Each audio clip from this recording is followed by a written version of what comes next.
வணக்கம் அன்பு நண்பர்களே, அவசிய செய்திகளின் இன்றைய செய்தி தொகுப்பை உங்களுக்கு வழங்குவது உங்கள் அன்பிற்குரிய தொகுப்பாளினி நான் ஜனனி கணேசன். இன்றைய முக்கிய செய்திகளின் தொகுப்பை பார்க்கலாம். தங்கள் கோரிக்கையை வலியுறுத்தி சட்டசபை தேர்தலுக்கு முன்னதாக போராட்டங்களை தீவிரப்படுத்த அரசு ஊழியர்கள், ஆசிரியர்கள் முடிவு செய்துள்ளனர்.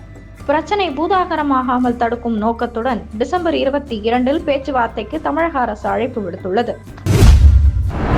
திமுகவை தீய சக்தி என்று தாவைக்க தலைவரும் நடிகருமான விஜய் பற்றிய கேள்விக்கு அவரை என்றைக்காவது கேள்வி கேட்டிருக்கிறீர்களா? முதலில் அவரை பேச விடுங்கள் என்று கூறிவிட்டு துணை முதலமைச்சர் உதயநிதி கூறினார். விஜய் கவர்மெண்ட் நடத்துறீங்களா இல்ல கண்காட்சி நடத்துறீங்களா கேட்டு சார். அதை பத்தி என்னைக்கு நீங்க கேள்வி கேட்டுருக்கீங்களா?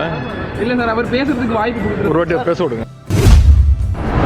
திருப்பரங்குன்ற தீப பிரச்சனையில் பக்தர் ஒருவர் தீக்குளித்து பலியான நிலையில் மதுரையின் மரண மூலம் உங்கள் செவிகளில் கேட்கிறதா என முதல்வர் ஸ்டாலினுக்கு தமிழக பாஜக தலைவர் நயினார் நாகேந்திரன் கேள்வி எழுப்பியுள்ளார். காவல்துறையில் ஆர்டர்லிகள் இல்லை என்பதை ஏற்க முடியவில்லை என்று சென்னை ஹைகோர்ட் கடும் அதிருப்தி தெரிவித்துள்ளது. எஸ்ஐஆர் பணிக்கு பிறகு தமிழகம் முழுவதும் வரைவு வாக்காளர் பட்டியல் வெளியிடப்பட்டது. அதில் 97,37,832 பேர் வாக்காளர் பட்டியலிலிருந்து நீக்கப்பட்டனர். அதில் அதிகபட்சமாக சென்னையில் 14,25,018 பேர் நீக்கப்பட்டனர். வரைவு வாக்காளர் பட்டியலில் பெயர் விடுபட்டிருந்தால் வாக்காளர்கள் பதட்டப்பட வேண்டாம் என அதிமுக பொதுச் செயலாளர் EPS கூறியுள்ளார்.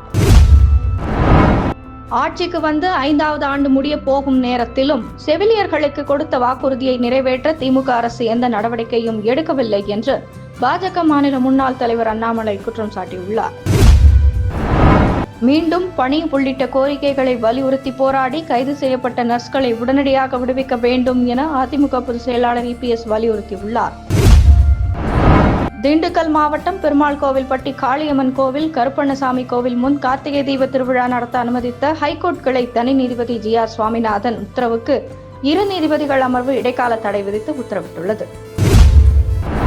கட்சி தலைமை சொல்லும் வரை நானே முதல்வராகவே தொடர்வேன் என்று கர்நாடக முதலமைச்சர் சித்தராமையா மீண்டும் திட்டவட்டமாக கூறியுள்ளார்.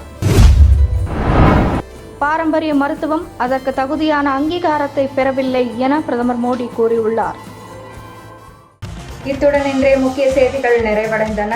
மேலும் பல முக்கிய செய்திகளுடன் நாளை காலை 8 மணிக்கு உங்களை சந்திக்கிறேன்.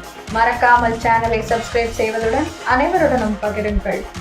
நன்றி, வணக்கம், ஜெய் ஹிந்த்.